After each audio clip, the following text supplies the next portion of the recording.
यमराज मृत्यु के देवता हैं और मृत्यु के बाद जीवों को उनके कर्मों का दंड देते हैं, इसलिए मृत्यु के देवता से सभी डरते हैं। लेकिन एक व्यक्ति ऐसा हुआ जो मृत्यु के देवता से बिल्कुल भी नहीं डरा, और जब यमराज के दरबार में पहुंचा तो अपने जीवन काल में हुए घटना के लिए यमराज को ही दोषी बना दिया। यमराज उसे समझाते रहे, लेकिन उसने क्रोध में आकर यमराज को शाप दे दिया, और इस शाप के कारण यमराज को धरती पर एक मनुष्य के रूप में जन्म लेना पड़ा। विद्वान, योग्य और स्वस्थ होने के बावजूद जीवन भर उन्हें अपमानित और उस अधिकार से वंचित रहना पड़ा जिसके वह काबिल थे। आइए जाने कि यमराज को क्यों और किसने शाप दिया और धरती पर यमराज क्या कहलाए। महाभारत में एक कथा है कि चित्रांगद और विचित्रवीर्य की असमय मृत्यु हो जाती है।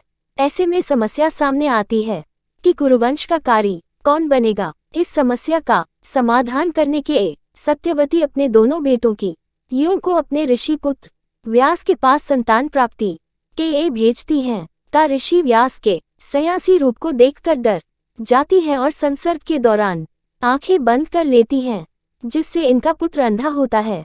का ने संकोच के कारण अपने शरीर पर चंदन का लेप लगाया। इनका पुत्र पांडु रोगी हुआ।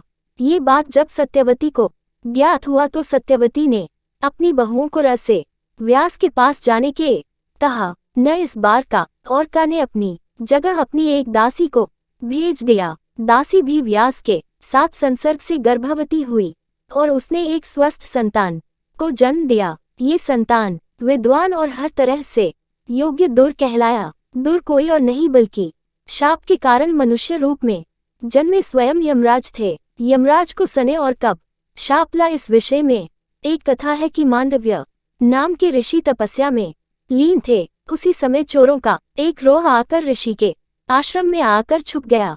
ऋषि इस बात को जब तक समझ पाते तब तक राजा के यो ने मांडव्य ऋषि को चोरों को शरण देने के जुर्म में गिरफ्तार कर लिया। ऋषि को चोरों की मदद करने के भाले से बींधकर मार दिया गया। ऋषि की आत्मा जब यमराज के दरबार में पहुंची तो उन्होंने यमराज से पूछा कि मैंने नसी भी जीव जंतु को चोट नहीं पहुंचाई, मुझे इस प्रकार मौत क्यों मिली। यमराज ने उत्तर दिया कि जब आप बच्चे थे तब आप सीख लेकर कीट पतंगों को बींधा करते थे, उसी कर्म की आपको सजा ली है। ऋषि ने कहा कि बचपन में तो व्यक्ति निश्चल होता है, उसकी सजा देना अन्याय है। यमराज ने कहा ये कर्मफल का यम है। यमराज की इस बात से तय होकर मांडव्य ऋषि ने यमराज को शाप दिया कि मनुष्य योनि में जन्म लेकर आदर्श शासक के सभी गुणों से पूर्ण होने के बावजूद कभी राजा बनना नसीब नहीं होगा। Please do like the video